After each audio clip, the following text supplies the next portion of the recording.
Hello मित्रों, blood relation के पिछले वीडियो में हमने ब्लड रिलेशन में किसी भी संबंध की फ्रेमिंग के विषय में चर्चा किया।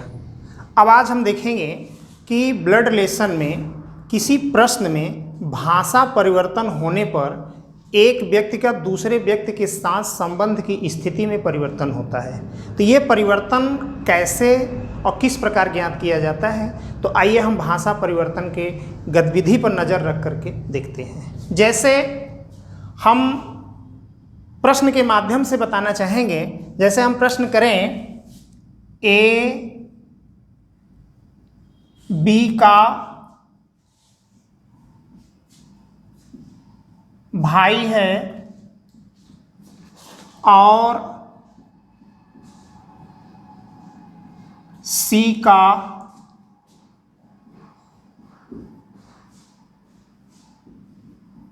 पति है। एक इसी तरह का और प्रश्न हम आपके साथ रखते हैं, एक वाक्य और रखते हैं। ए बी का भाई है जो सी का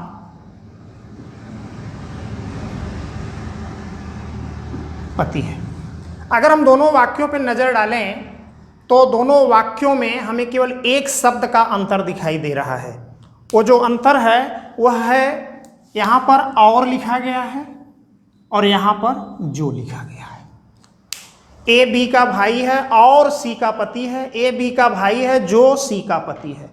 तो आप देखिए, अगर किसी प्रश्न में किसी वाक्य में एक शब्द बदल जाने से फ्रेमिंग में कैसे परिवर्तन होता है, तो आइए इसकी हम फ्रेमिंग करते हैं। ए बी का भाई है, ए बी का भाई है, भाई का मतलब त्रिभुज के अंदर, ए बी का भाई और सी का पति है। तो सी का पति कौन है? ए है। तो इस वाक्य की फ्रेमिंग ये होगी। अब दूसरे वाक्य पे नजर डालें। ए बी का भाई है जो सी का पति है, ए बी का भाई है जो सी का पति है। तो जो का मतलब सेकेंड वाला, अर्थात यहां पे सी का पति कौन होगा? बी होगा। तो आप देख रहे हैं कि दोनों वाक्यों में एक शब्द के परिवर्तन से फ्रेमिंग चेंज हो गई। यहाँ पर सी का पति ए मिल रहा है और यहाँ पर सी का पति बी मिल रहा है, अर्थात शब्द परिवर्तन पे संबंध में परिवर्तन होता है। तो इस आधार पर आपको ध्यान देना होगा कि किस शब्द के किस प्रकार से आने पर हमें कैसे फ्रेमिंग करनी होगी। तो आप ध्यान दें कि अगर दो व्यक्तियों के साथ किसी तीसरे व्यक्ति की तुलना और या तथा शब्द द्वारा किया जाए, और या तथा शब्द द्वारा किया जाए, और या तथा शब्द द्वारा किया जाए, तो सदैव पहले के साथ तीसरे का संबंध दर्शाते हैं। जैसे देखें, इन दोनों के साथ सी की तुलना किस शब्द से की जा रही है? और शब्द से की जा रही है। तो किसके साथ? पहला कौन है? ए के साथ सी का संबंध दर्शाया गया है। उसी प्रकार अगर दूसरे पे नजर रखें, अगर दो व्यक्तियों के साथ किसी तीसरे व्यक्ति की तुलना जो या जिसके शब्द के द्वारा किया जाए, तो सदैव दूसरे के साथ तीसरे का संबंध दर्शाते हैं। तो यहां पर आप देख रहे हैं, ए बी का भाई है जो सी का पति है। यदि शब्द जो आया है तो दूसरा कौन है? बी, बी के साथ सी का संबंध दर्शाया गया है। अर्थात हम कह सकते हैं, यदि दो व्यक्तियों के साथ तीसरे की तुलना और या तथा के द्वारा किया गया हो, तो पहले के साथ किसको दर्शाते हैं? तीसरे को दर्शाते हैं। फर्स्ट एंड थर्ड रखा जाता है। अगर जो या जिसके साथ किया गया हो तो सदैव दूसरे के साथ किसको जोड़ते हैं? तीसरे को जोड़ते हैं। तो आइए इन दोनों कॉन्सेप्ट को एक साथ प्रश्न में रख करके कैसे फ्रेमिंग करते हैं, इसको देखते हैं।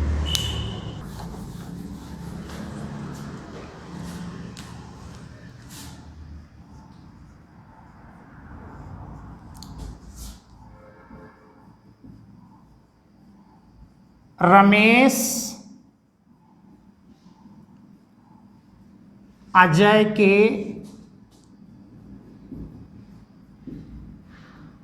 पिता हैं और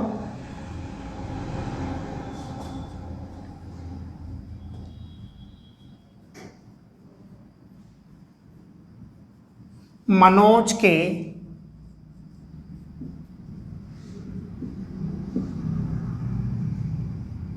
भाई हैं। रमेश अजय के पिता हैं और मनोज के भाई हैं।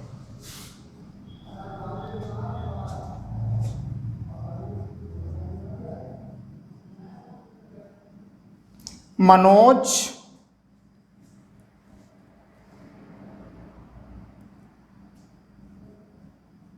रामलाल का पुत्र है, जिनकी पत्नी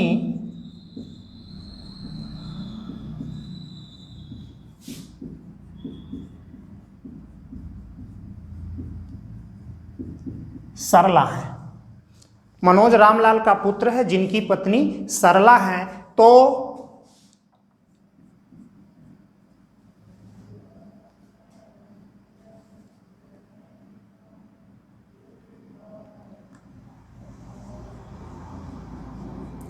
अजय का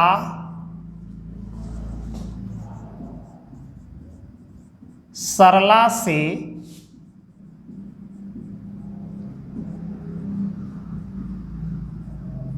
क्या रिश्ता है? तो आइए इस प्रश्न की हम फ्रेमिंग करते हैं। इसमें भाषा का भी परिवर्तन किया गया है। रमेश अजय के पिता हैं।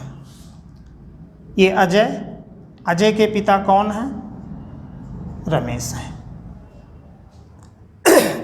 तो एक बात मित्रों और ध्यान दें कि नाम के आधार पर भी कहीं कहीं भाषा को ध्यान में रख करके लिंग की स्थिति निर्धारित की जाती है।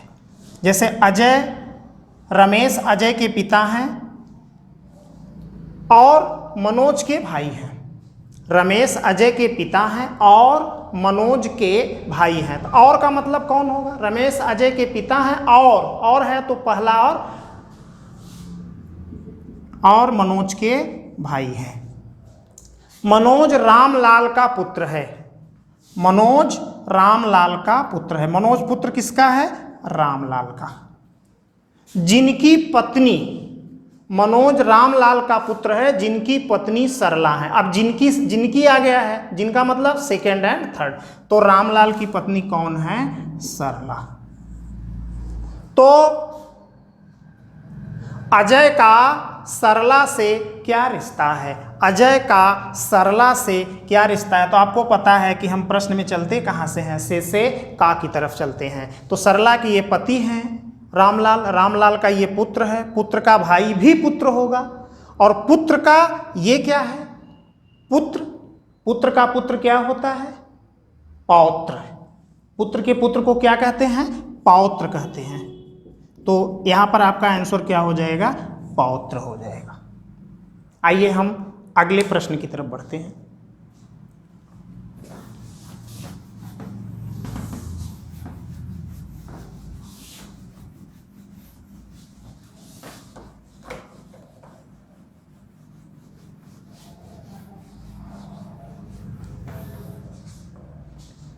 अगला प्रश्न है, x और y भाई हैं।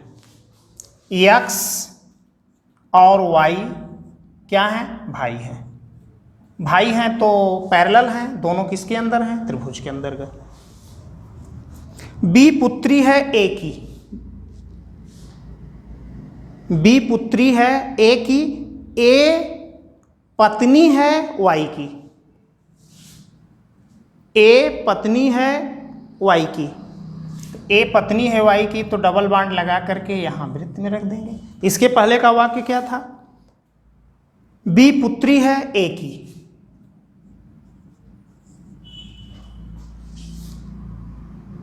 B किस प्रकार संबंधित है X से? B किस प्रकार संबंधित है X से?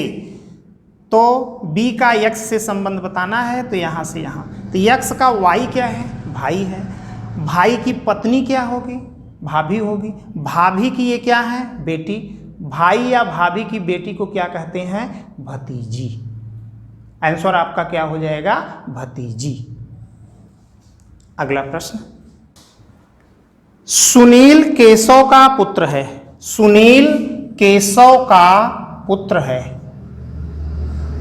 सुनील केशव का पुत्र है तो पुत्र का मतलब नीचे जाएगा, त्रिभुज के अंदर होगा।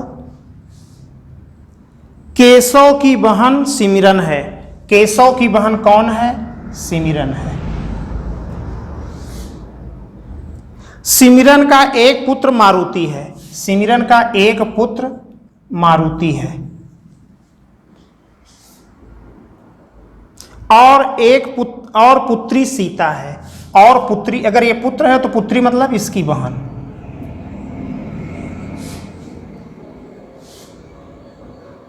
प्रेम मारुति का मामा है। प्रेम मारुति का मामा मतलब मां का भाई।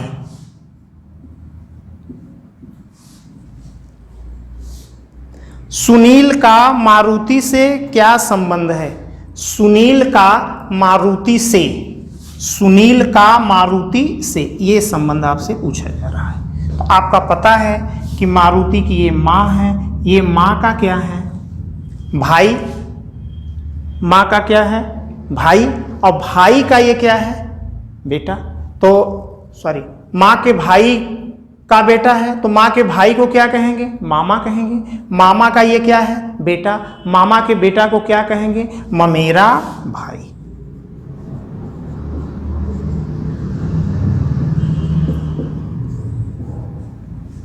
आइए अगले एग्जाम्पल पर चलते हैं।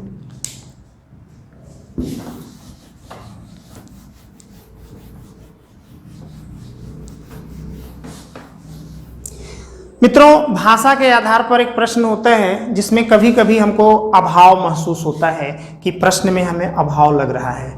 तो आइए ऐसे प्रश्न पे नजर रखें, जैसे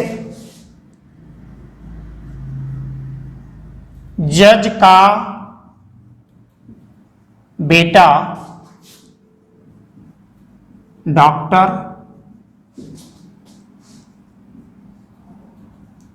डॉक्टर का बाप वकील, वकील की मां अध्यापिका, अध्यापिका के पति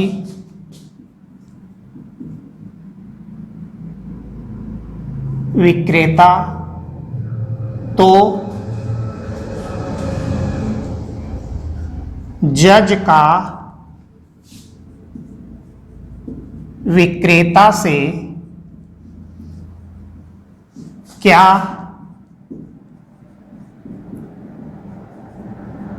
रिश्ता है?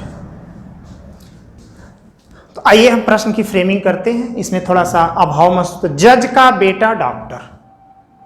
अब यहां पर आपको ये नहीं पता है कि जज का बेटा डॉक्टर, तो जज महिला है कि पुरुष है ये बात नहीं पता है, तो आप नीचे लिख लीजिए जज का बेटा कौन है? डॉक्टर। फ्रेमिंग हमने कर दिया। अब फिर कह रहा है कि डॉक्टर का बाप वकील। डॉक्टर जज का भी बेटा है और डॉक्टर का बाप वकील है तो वकील का भी बेटा है। तो इसका आशय ये हुआ कि आप किन दो लोगों के पुत्र हैं या पुत्री हैं, तो आप कह सकते हैं अपने माता और पिता के। तो जज का बेटा डॉक्टर है तो डॉक्टर का बाप वकील है, इसका मतलब डॉक्टर जज और वकील दोनों का पुत्र है। तो अगर वकील पिता है तो जज क्या होगी? मां होगी। तो वकील पिता है तो डबल बॉन्ड के साथ क्या हो जाएंगे? वकील हो जाएंगे। अब फिर क्या कह रहा है? वकील की मां अध्यापिका। वकील की मां क्या है? अध्यापिका है। अध्यापिका के पिता कौन है? अध्यापिका के पति कौन है? विक्रेता। तो जज का विक्रेता से क्या रिश्ता है? जज का विक्रेता से रिश्ता पूछ रहा है, यहां से यहां तक आपको आना है। तो विक्रेता की ये पत्नी है, पत्नी का ये क्या है? बेटा है।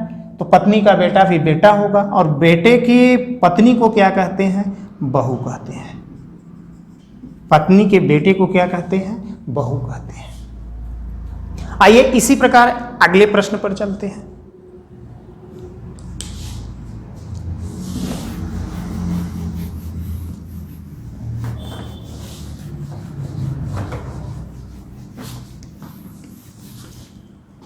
ए और बी सी के साथ बाजार जा रहे थे।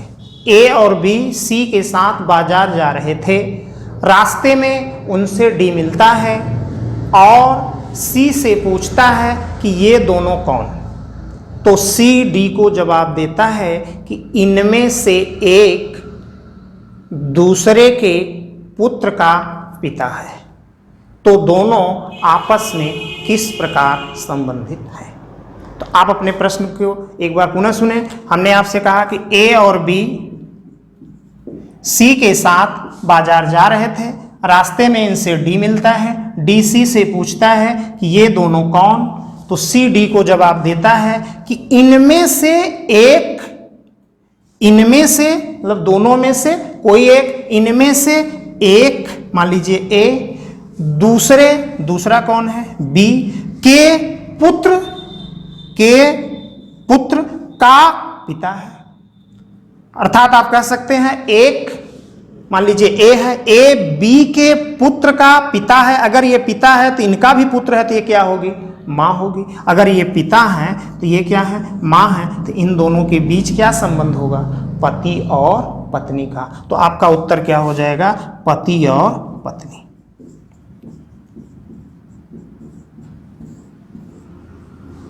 इसी प्रकार आइए अगले प्रश्न पर चलते हैं। यदि रानी के पिता के चाचा अनूप के पोते हैं,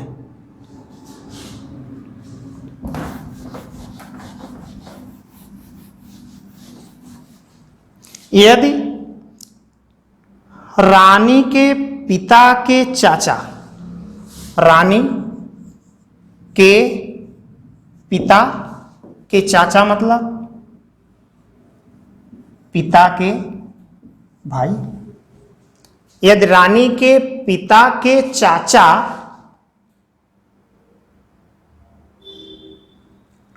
अनूप के पिता के पोते हैं, अनूप के पिता के पोते हैं, अर्थात अनूप के पिता के पोते का मतलब अनूप के पिता के पोते, अर्थात अनूप या इनके भाई का पुत्र। तो आप कह सकते हैं कि अनूप के पिता के पोते मतलब इनको ऐसे रखा जा सकता है, अनूप के पिता के पोते हैं।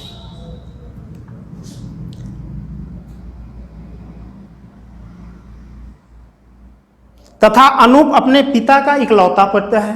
अगर अनूप अपने पिता का इकलौता बेटा है तो भाई नहीं है। इस स्थिति में तो चाचा होने का सवाल नहीं है। आगे फिर क्या कहते हैं?